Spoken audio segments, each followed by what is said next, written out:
Hi everybody, Tim Hughes here. I'm the CEO and co-founder of DLA Ignite. With me today I've got Thomas Koulopoulos, though he goes by the name of TK. TK and I are going to talk about Giga Trends. What are they? How it's going to impact us. So TK, where can people find you?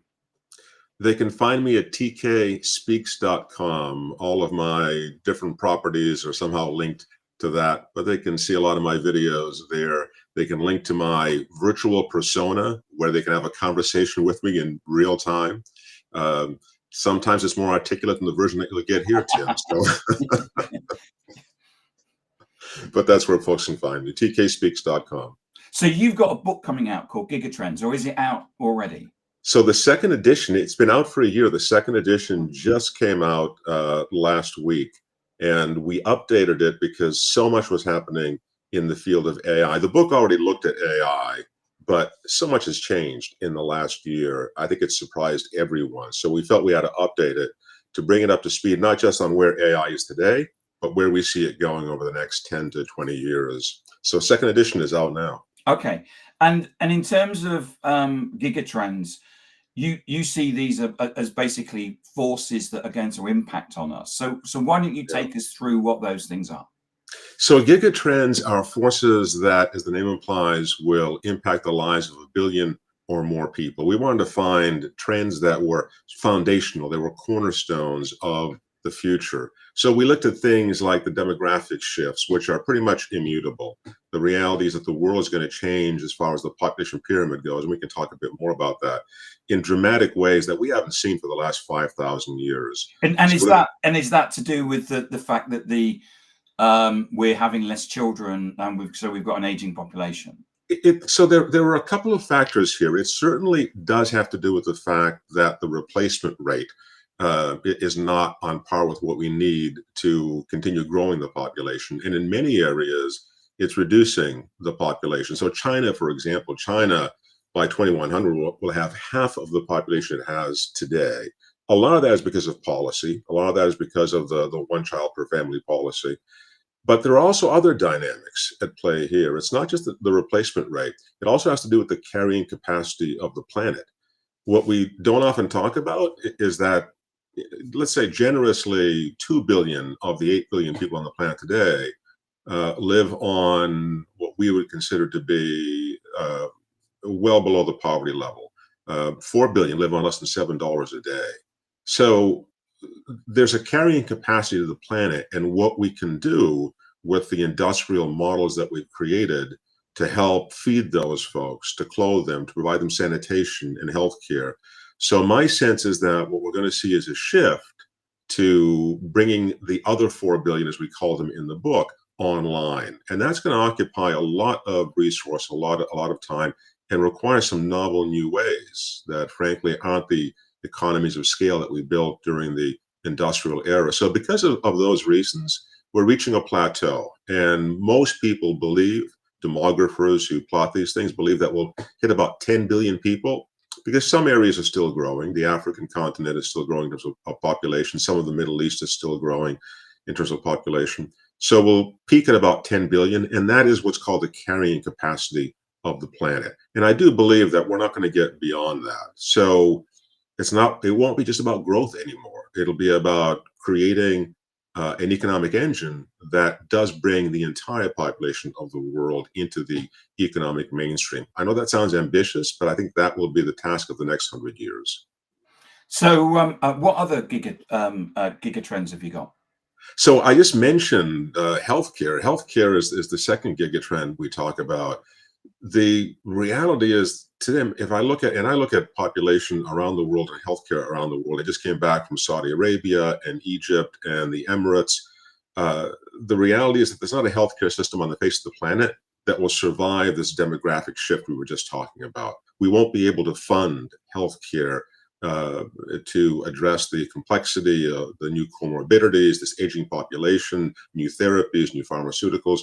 So we look at healthcare and what we call ambient care, which is the move to healthcare that follows me wherever I go. So healthcare is not just what I get in the clinic. It's not just what I get when I go to the doctor's office. Healthcare should be with me 24/7. I should have healthcare at my disposal through biometrics and wearables that is constantly tracking me and then intervening to avoid illness, not just to treat illness, but to avoid it, to keep me healthy and to increase my health span. That should be the objective of healthcare. So we look very deeply at how ambient care is going to become increasingly part of the landscape of the future. And again, not just for the 4 billion that are fortunate enough to have access to care, but for the 4 billion that don't have access to care today. We need to provide them with health care as well. And that's going to be quite a task, but it's going to require moving out of the clinical setting, the hospital setting, and delivering healthcare wherever the individual happens to be. The third gigatrend, and the one that most people are fascinated with, is the future of work. And this is where AI begins to play a really interesting role. We talk about digital workers. I spend, and I'm not being hyperbolic here because I'm fascinated by the degree to which this has taken over my life. I will spend at least 3 hours a day conversing, interacting, providing tasks to various AI agents that I use. Right now, while we're speaking, I have an AI agent, manus.im, creating several projects for me in the background for several clients that I'm working with. These digital workers are going to quickly replace a lot of entry-level positions, and that creates some serious economic fallout because every university graduate begins, let's say 90% of them plus begin at entry-level positions. They don't begin by being leaders. They don't begin by entering the organization 2 or 3 or 4 rungs up the ladder. So what happens to all the university graduates that suddenly don't have entry-level positions in finance, in accounting, in marketing, in the creative disciplines? It'll be an interesting time, I think, over the course of the next 20, 30 years as we go through this transition and digital workers do so much of the work that we do. However, I'm hopeful, and I want to make sure I make this point and make it clear. I do think long-term, digital workers will allow us to do more of what we do well as humans, to be the orchestrators, the architects of the future. And I use a trite analogy here, but it's one that is near and dear to my heart, especially here in the States. We used to have what were called toll takers, folks that would, take your money as you went through a toll booth on the highway. And every time I went through one of those toll booths, I thought to myself, my God, what a waste of a magnificent human being. I wasn't saying that in a disparaging way. I just felt there was much more capacity that we have as humans than to just, take a quarter or a dollar bill from someone going through a toll. Here's the issue. AI, however, is going to happen much faster than any of these past transitions have. So the agricultural revolution, the industrial revolution, these took not just decades, but hundreds of years to displace workers. So we could retrain, we could upskill, we could graduate more folks from university to do more knowledge work.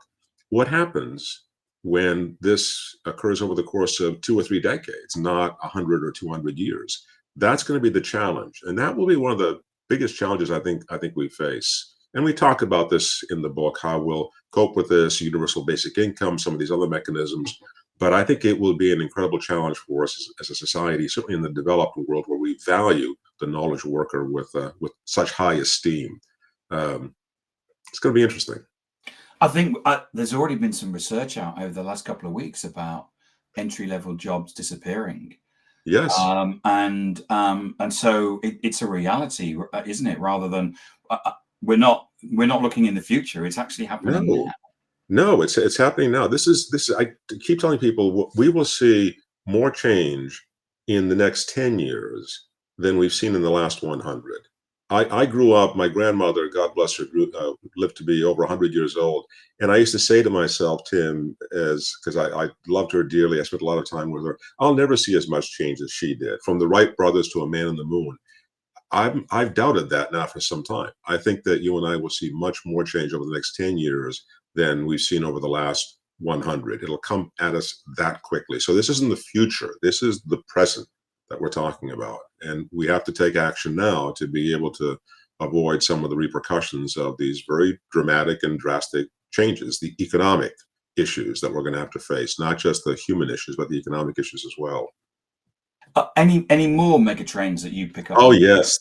So real quick, transportation, autonomous vehicles. I know that we disparage and we poo-poo the notion of autonomous cars and so on and so forth, but the reality is that within 10 years time, certainly 20 at the outset, depending on where you are on the planet, because regulation is an issue here. Unions will be an issue with commercial trucking. But the reality is that the economics of autonomous vehicles will be just much too attractive. These vehicles will own themselves on the blockchain. They'll maintain themselves. The idea of personally owned automobiles will be ridiculous unless you're owning an antique to have as a, you know, as a toy, as a plaything in your garage. Insurers won't want to insure human beings. It will be too risky. We're much too dangerous behind the wheel of a car. Our children's children, I'm sure, will look back on us and say, you know, Grandpa, what did you do? You put my dad, my mom behind the wheel of a car at 16 years old. Were you crazy to do that? That's how much the world will change. So autonomous vehicles, identity, you know, my identity, your identity today is based on paper and plastic. I have my license here of my, you know, official hologram on it. This will be ridiculous. We talk about how identity will also end up being this immutable digital asset that we own. And finally, we talk about what we call hyper dematerialization, how more and more value is now in digital form and not in physical form.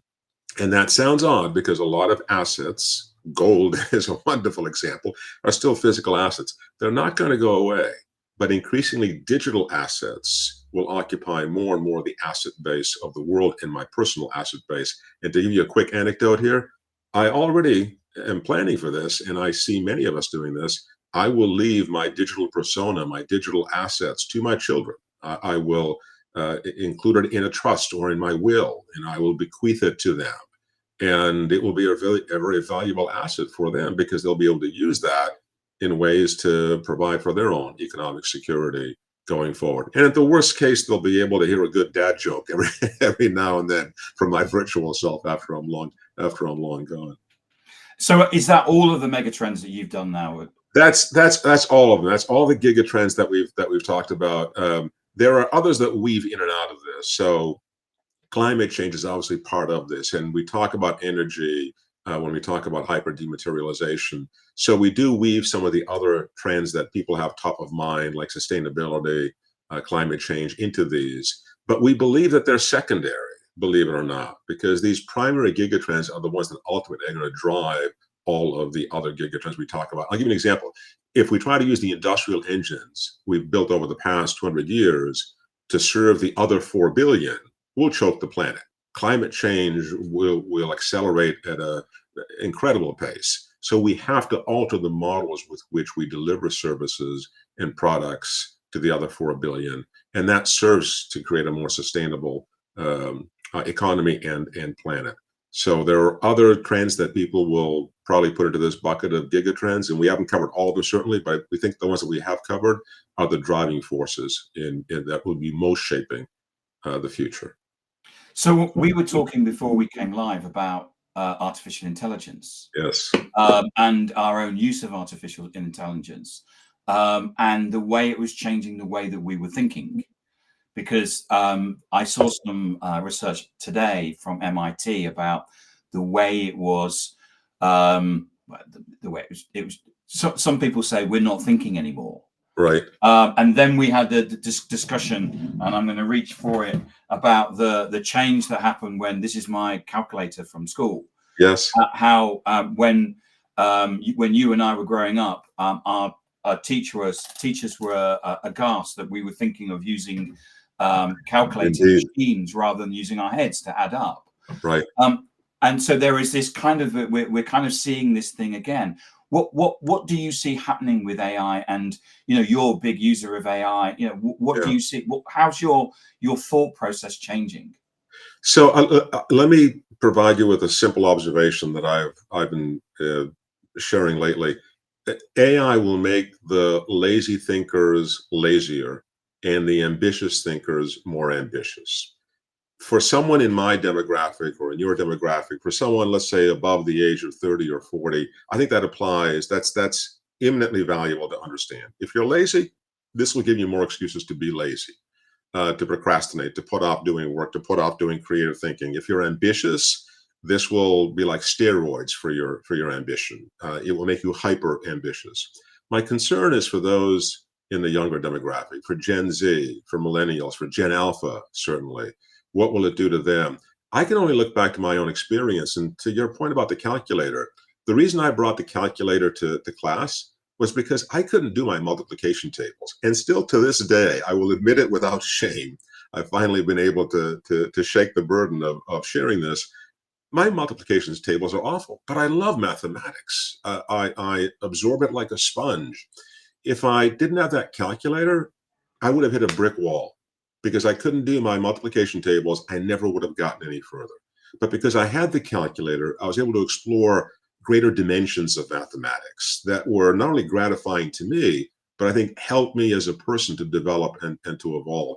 I do think that's the role that AI can play. AI can help us to flourish in those things that from which we get the greatest passion and in which we have the greatest interest. But we have to use it as a facilitator, as a collaborator, not as a replacement for our thinking.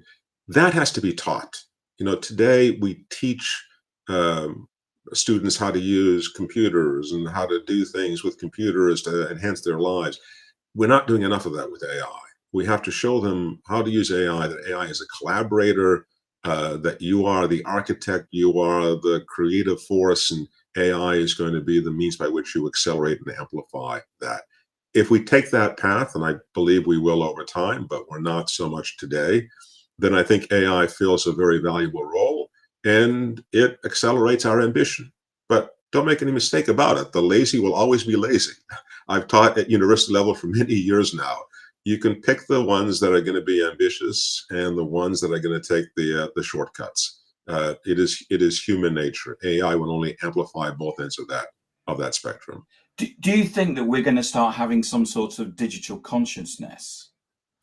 I think we already do in many ways. Richard Feynman had a wonderful quote. I was listening to some video of him recently, where he said, "Look, AI won't think the way that we do, won't be conscious the way that we are, but it will be able to have conversations with us that give us the impression that it is thinking the way that we're thinking." And the reason for that, and not to be trivial here, but when you talk to your dog, you don't talk to it in complete sentences. I do sometimes, but most times, I tell it to sit, to come, to do this, to do that.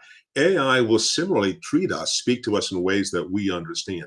It doesn't mean it's thinking the way that we're thinking. It means that it will have to do that in order to cause us to understand what it wants from us and what we want from it. So the conversation with AI will lead us to believe that it's conscious. And frankly, that's all that really matters. Is it sentient? Is it conscious? Are we all tied into some quantum realm that we don't? I don't know is the answer to that.